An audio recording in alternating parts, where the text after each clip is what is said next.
What is up, party people? I wanted to do this story time. Yes, I'm in my parents' bathroom. It is what it is. Look, we're working with what we got. I just didn't want to give y'all a jump scare because my skin has been wild, you know? So I just kind of wanted to do like a pre-intro while my makeup and stuff was already done. I know I wear this crew neck all the time. I like it, so I'm gonna keep wearing it. But yeah, I just wanted to come on before the video so that way you guys don't, get scared. And I just wanted to tell you guys a story about this influencer slash liar slash annoying girl who basically signed a contract. She signed a check that she couldn't cash, literally. And I'm gonna tell you all about that whole experience while I do my makeup. So hopefully you guys enjoy. It's not like juicy or anything. It's just like trying to tell y'all like what has been going on. Like stuff like this has been happening to me since the dawn of time if you've been on this channel, and it just doesn't stop happening to me. But neither here nor there. Here's the story time. Here's the get ready with me. Hope you guys enjoy. We are just going to prep the skin first because y'all, my face has just, like, my skin has just been ungodly. Like, I know why, because I have been kind of neglecting it because my,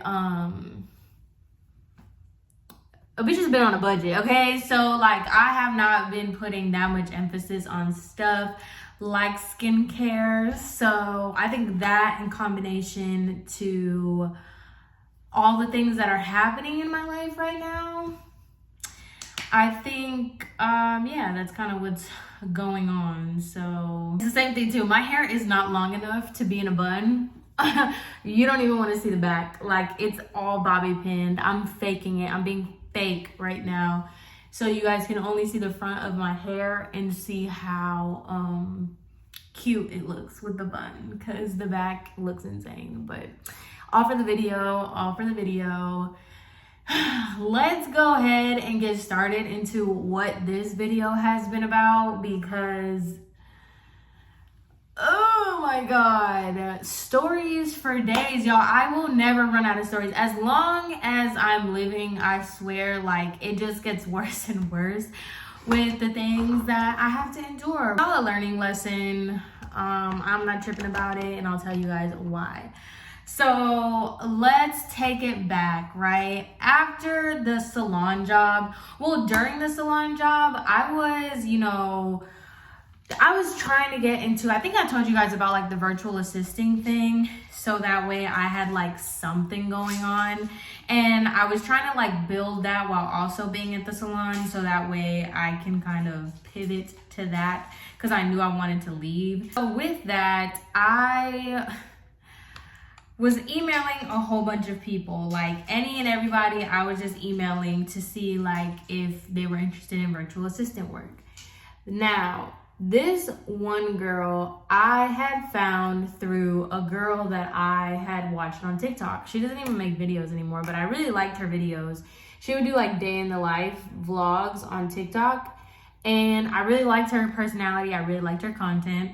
And I saw her friend or whatever had a boutique. So I had reached out to the girl that has the boutique, and I was like, hey, if you're needing some help with your boutique and blah, blah, blah. Gave her the whole spiel of like, having a virtual assistant, how I can help, yada, yada, yada. All right, cool. So time went on. She never responded to me. She never like messaged me back or anything. So I was just like, okay, whatever, because I had been messaging so many different people.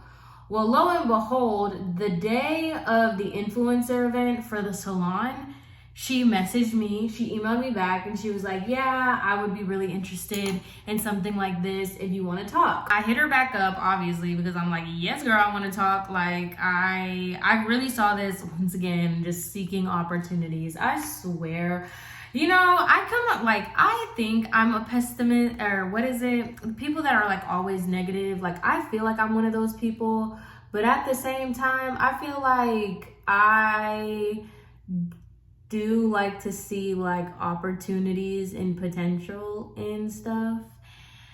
Too much so, like so much so to the point where I just be getting myself into things, like literally. So obviously when she hit me back, I was like, oh my God, yes, like this could be a thing. I was really excited at the fact that like, oh, I finally got somebody that responded who was like interested or whatever. And like, remember at this time, like I was in a really, really bad like point in time in my life, like literally. But I don't think that that really had anything to do with how this played out. But I think the reason why I was so like overly excited and so like ready to take this on was because of how bad things were and like how everything was playing out with the salon and everything. So I was so excited. I was like, all right, cool. I had sent her like a proposal. I sent her everything, and basically going over like the services that I offered. We got on the phone. Well, this was after we got off the phone. So we had gotten on a call on my way to this stupid salon job anyway. So I was on the phone talking to her, and she was just giving me an idea of all the things that she wanted to do, the previous influencers that she worked with that were her friends, that she likes, the kind of vibe that she's going for, yada, yada, yada. So I sent her the proposal and whatnot. And mind you, this was over like a long period of time because the phone call happened from one day to another. But she had like, when she told me yes, she would like some more information. And I sent her I told her, I was like, okay, cool. Like, how would you like to meet? Or when would you like to talk? We could set something up. She didn't respond for a long period of time because she was in Japan. Okay, so let's start with that. She was in Japan. All right, cool. So when she got back, she was like, hey, I'm sorry. Like I didn't have my like phone number. I couldn't use my phone because I was out of the country. I was in Japan. And I was like, no biggie. We were chatting. I was like, oh yeah, how was Japan? How was your trip? She was like, oh, I went to Dubai. I went to Japan. Yada, yada, yada, yada, yada. Telling me all the places that she likes to go. Cool. So we start talking, and she's telling me like what her vision is, what she wants to do with her brand, and like basically she wants to like pivot, yada, yada, yada, doing all this extra stuff, telling me what she wants to do. Cool. So based off of the information that like she gave me, I was like, okay, cool. It's pretty simple. It's nothing too crazy. It's nothing that I haven't done before. Nothing like out of the norm that I wouldn't be comfortable with. So I sent her my proposal. I sent her the contract and everything to look over. And we were going to set up a time because she was going to be out of town again. And we were going to set up a time to actually meet up, like in person. Even though this was virtual assistant, like this was a virtual assisting thing, she was like in Miami, like all the scammers are. She lived in Miami, so it just kind of worked out. I was like, okay, yeah, I could just meet you like in person if you have anything that you want to talk about. Cool. So she's like, all right, I'm going to be out of town again, but when I get back, I'm going to hit you up, and that way we can set up a time and date that we can meet. Cool. So the day came for us to meet up, and we met at a coffee shop. And so she was late, which it wasn't significantly late, but it was late. And y'all know how I feel about tardiness, but neither here nor there. We met in person, and I was just like, hey, how are you? She was like, oh, I'm good. And I wasn't like, how do I want to explain this? Because I find it wild that these influencers get the brand deals that they do and the stuff that they do with having like literally no professionalism. Like, I don't really know how to explain it because she wasn't doing anything inherently bad. It wasn't bad. But it was just like unprofessional. The way she showed up, the way like She didn't even have her hair done. It was just like wild to me. I don't know. But neither here nor there. I'm the one asking you for a job. So can I really be talking? I don't know. But it was just kind of like, okay, like I just observed it. I peeped it. So, all right, cool. We're sitting down and I'm asking her, I'm like, hey, did you have any questions about like the contract or anything? Because I had sent her all this stuff prior to us meeting. And it was like, mind you, she was out of town. So there was like a significant, like it was 2 weeks before we actually met up.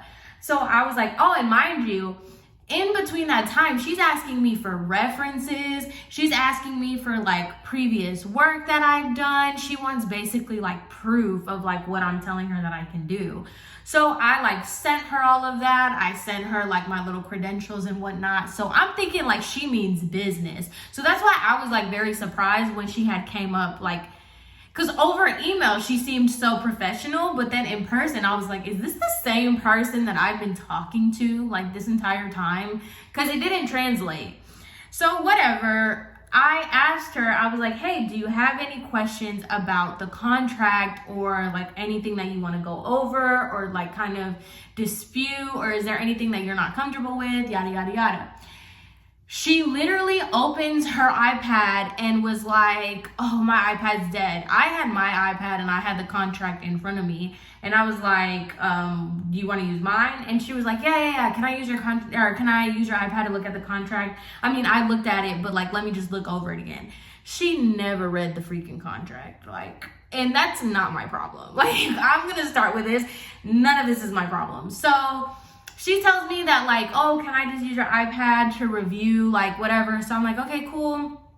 I give her my iPad, and as she's reviewing it, I'm going over, because I also had the contract on my phone. So I'm going over every single section of the contract with her, because I'm all about transparency. Like, I'm not gonna sit here. I'm not in the business of like scamming people. I'm not in the business of like, you know, like bamboozling them. So I was just explaining everything to her. One of the key elements to the contract is it is by term. So it's not month to month. You pay me every month from the day that we start this, and it's a 3-month term. If you want to continue, we'll renew the 3 months. If you don't want to continue, we don't have to. After 3 months. It was included, it was bolded, I reiterated it to her, we spoke about it, like it was a thing. I made it abundantly clear. She's like, oh yeah, like get it, I completely understand it. She's like, I think I should implement that with like my contracts with the influencers that I use, so that way like it's like a consistent thing, yada yada yada. And she had told me, because she was like, what do you do when like your clients don't pay you and blah, blah, blah. And I was like, oh, I have already been through like the suing process. I don't necessarily like suing, but you know, it just kind of goes case by case. I told her it goes case by case. I'm not about to tell you my secrets, girl. I just met you. She's just like, okay, yeah, everything looks good. I don't have anything like to add or suggest about the contract. So she signs it. We both sign it, okay? We signed it at the coffee shop. I sent her a copy of it, and I also sent her the invoice.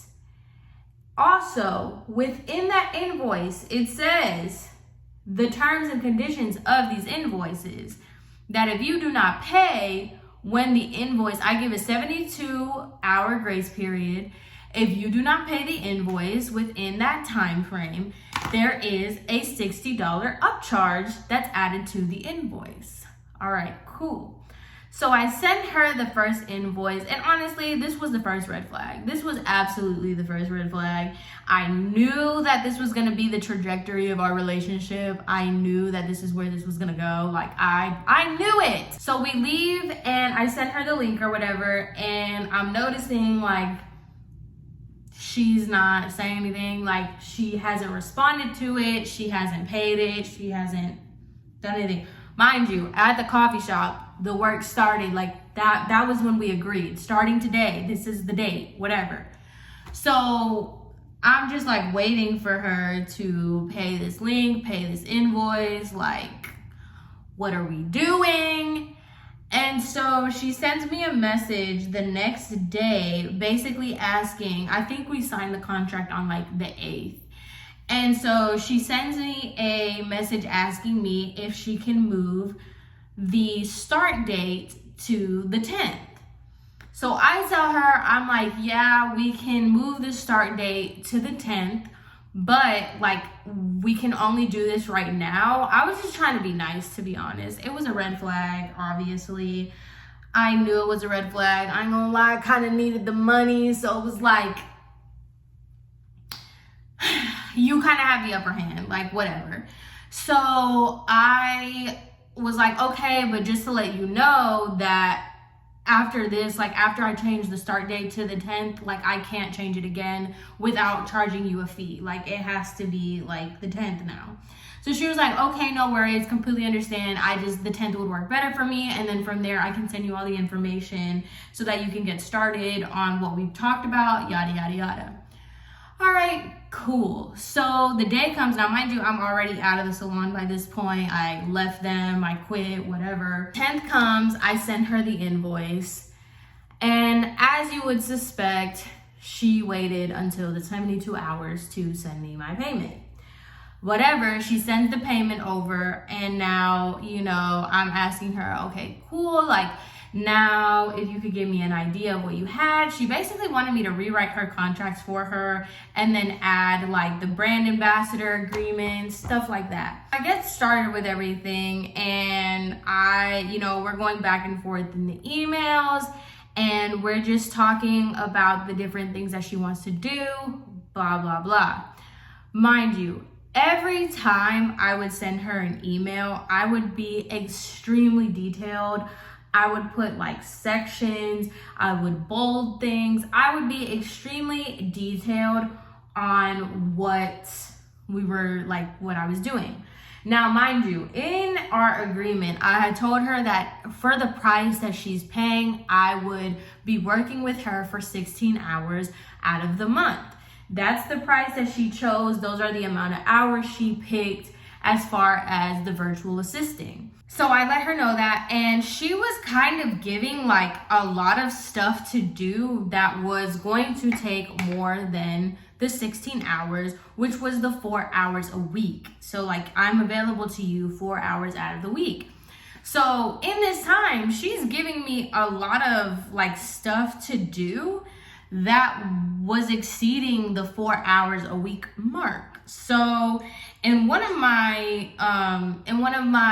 emails to her, I was kind of doing like a weekly recap because I submitted everything that she wanted on Fridays, and I let her know. I was like, hey, this is just like the amount of work that we did this week. I just wanted to let you know that this is kind of exceeding the 4 hours a week.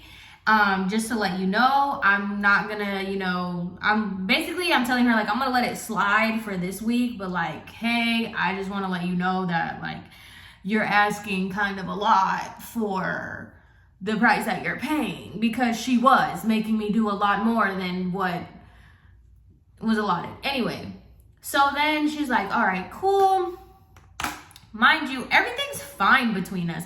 Other than like we had great communication in a sense, but like everything that we were doing wasn't anything like crazy.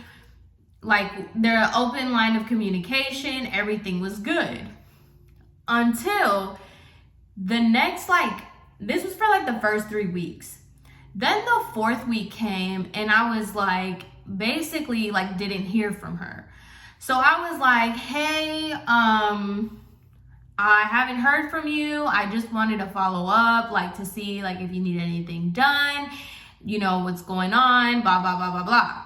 Because mind you, at the end of the day, when it comes to like virtual assisting, I really shouldn't be the one reaching out to you for work. It's kind of just one of those things like you're going to have to pay me regardless because this is the services that you were the one like wanting. So if it's just kind of like I'm a retainer at this point, like the monthly charge that I'm giving you is like a retainer fee. Whether or not you give me work, it's really like not up to me to decide. It's basically up to you. So I tell her that or whatever, or I message her asking like to follow up to see if she was good, whatever. No response. All right, cool. So now it's kind of in between the next pay period where she owes me the money. It's like a couple days beforehand. And I'm like, hey, I still haven't heard from you. Just following up on my last message, wanting to see if everything's good, yada, yada, yada, before we get into our next period. So then she sends me a message saying like, oh, hey, I haven't had any work for you to do because I'm in the process of moving, so I'm good for right now. So I guess I don't know if it was on me. I felt like it was understood because of how clear I was when we spoke. I thought like everything was good, you know? So I was like, okay, like whatever, if you don't have any work for me to do, like that's fine. Maybe I should have reminded her that like, hey, we're on a 3-month period, so like you still have to pay whether or not like you still have to pay whether or not you use me, you use my services, you know what I mean? No communication was made like after that. So it comes the day that the new invoice comes out for the 2nd month period. So I send her the invoice because it automatically gets sent out. So the invoice was sent to her and I sent her another email being like, hey, if you have any work for me, just let me know. No response. All right, cool. Mind you, in kind of like the world of virtual assisting, like I said, you don't really ask for more work to do. If you're not going to give it to me, you're just not going to give it to me. That's kind of it, you know? So then it was the day of the 72 hours where her additional charge, like the late fee, would have been charged.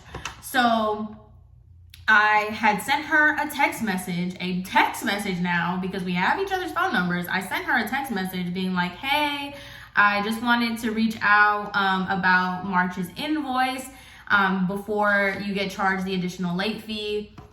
You know, I said something like nicer than that. I was like, hey, I just wanted to reach out about the invoice.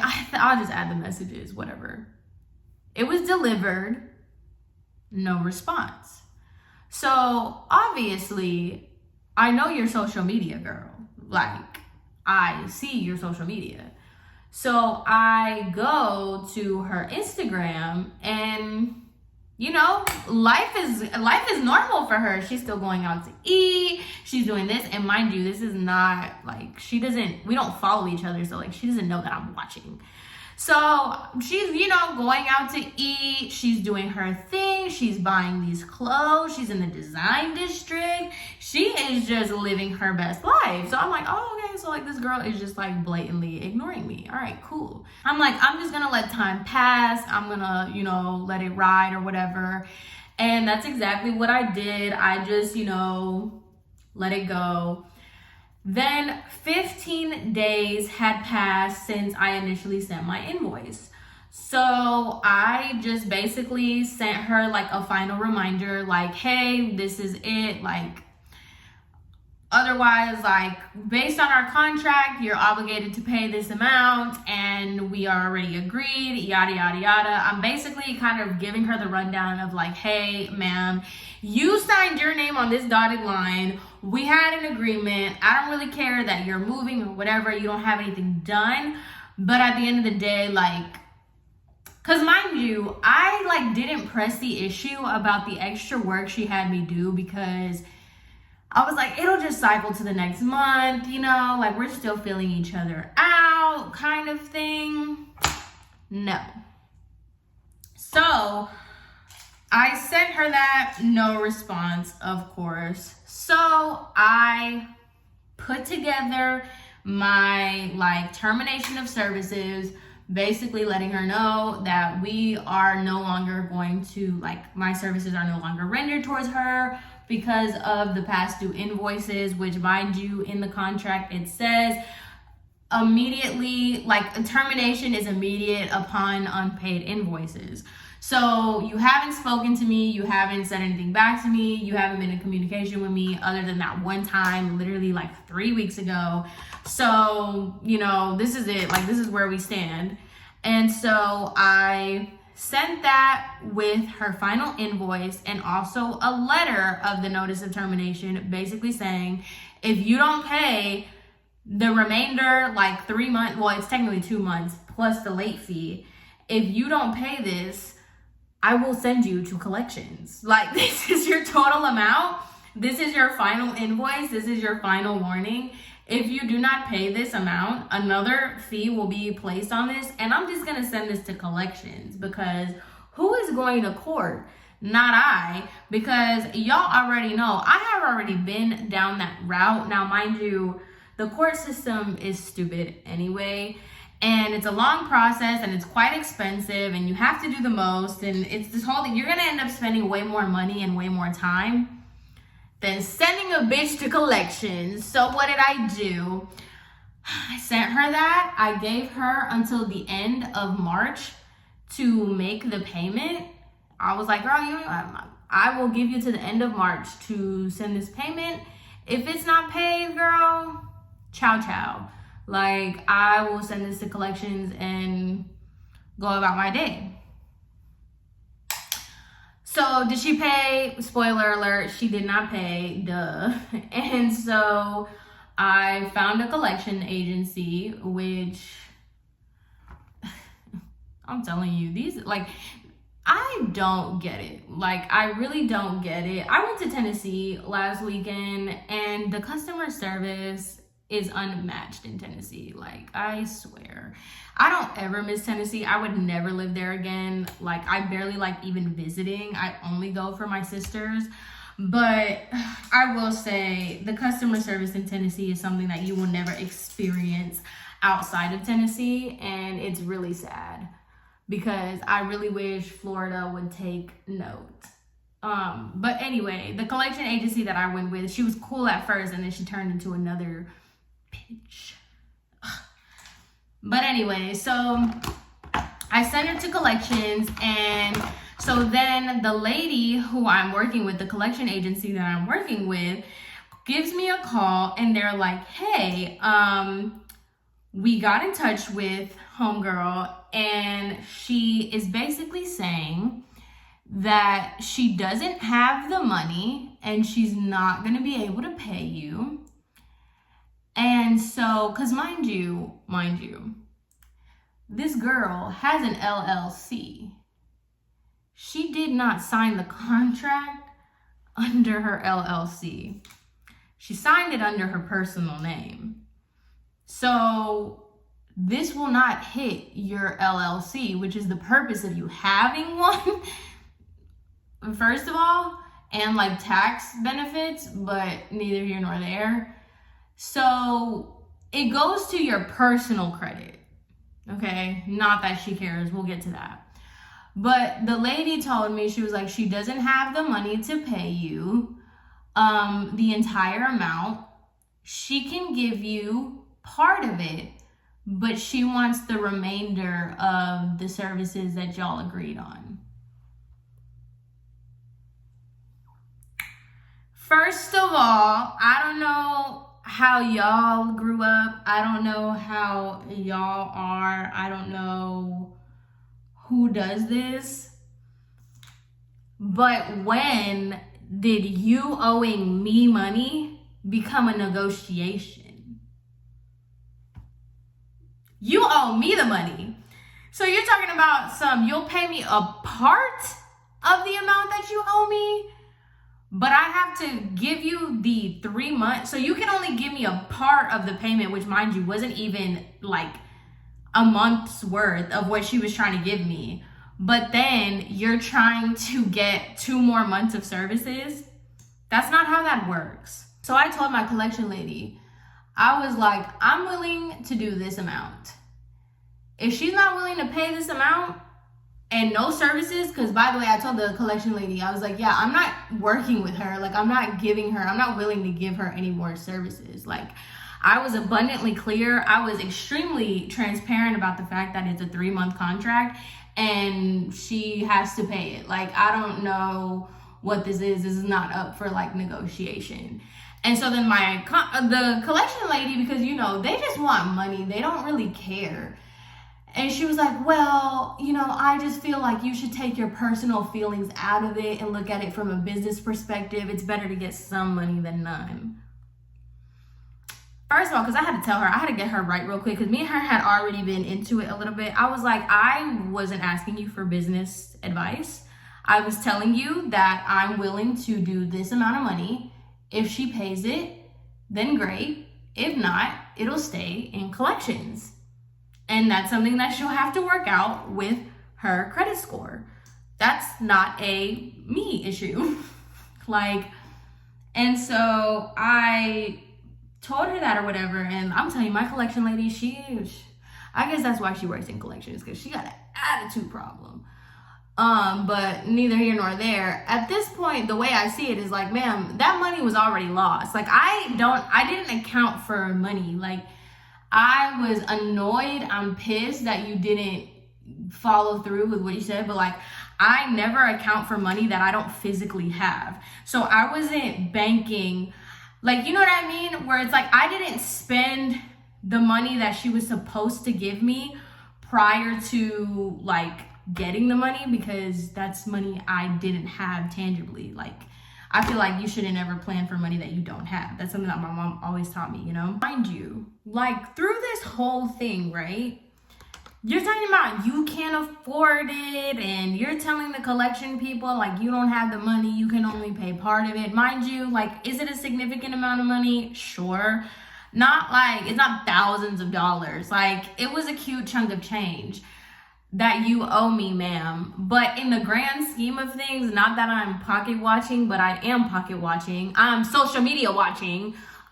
You're telling me I'm seeing you with my eyes. You're going here, here, here, and here. You're out of the country. You're in the design district. You're out to dinners. What is this little chump change to you, ma'am? And like, honestly, it was more for the principle of this, because I already, like, I'm not stressing myself out. Before, if this was me before, I would have been so pissed. I would have, you know, exposed her or something. I would have just went off. No, ma'am. Chess, not checkers. I'm going to send you to collections. Your credit score, your credit score is probably shitty anyway, because, like, let's be serious. People that do stuff like this, they don't care. So it's like, you know what? It's more of like for the principle of the thing, like, you're right. Like, you don't care, so I don't care. Like, I'm just gonna send this to collections, and you can think about it for the next 7 years. Pretty much it. And the thing is, I did my research. And I'm at this point where I'm like, I'm gonna start showing people how to get back at people that don't do right by you, because this is an epidemic. This is a problem amongst our society, that people think that, like, it is actually okay for you to be scamming, to be thieving, to like take advantage of people and not like hold up your end of the thing. So should I start making videos on like how to send people to collections and how the research goes? Because ma'am, this is not one of them things. This is not a medical bill. This is not something that I like send to collections and you can have it removed, because this is a personal entity. This is a private transaction. I can provide receipts as to why you owe me this money. So like, you can't just get this taken off of your credit line. No, ma'am. This is going to affect you. So how about you sit in the corner for the next 7 years and think about what you just did to me? So don't play with me, dude. And this is where I'm at right now. Like, she still hasn't paid me my money. And y'all, tell me why, right? Tell me why. Like, people are so wild. She's no longer a boutique person. She's no longer an influencer. She has converted her whole thing into being not a real estate agent, because she doesn't have a real estate license. But she's basically doing the whole veneer tech, but with real estate. Because you don't have your license. You don't have like any credentials to sell real estate. But she's basically like, now she's like on Instagram and she's like right? So it's basically like telling people about houses that are on the market without being a real estate agent. I don't get it. She's charging people on like a different way. Like, I think that is wild. So I mean, she's a bona fide scammer and a liar and a flexer and broke. And yeah, that's pretty much how I sent this broke influencer to collections. I'm telling you, I've been said this, and I'll say it until I am blue in the face. Influencers and this social media thing, especially in Miami, is insanely fake. Like, if you saw her profile and you saw the people that she's with and the things that she's doing, you would be like, no way. These influencers are broke. These influencers are not good people. They're like so fake. Everything about them is fake. Oh my God. I cannot reiterate enough. Like, it is actually insane to me, like, the lies that they live. But neither here nor there. That was the story time on how I sent that bitch to collections, and she still owes me money. Don't work with influencers. I'm telling you, if you have anything, services, merchandise, anything, do not work with influencers because they suck. So anyway, I hope you guys learned this lesson. I hope you guys enjoyed this video, and I will see you in my next one.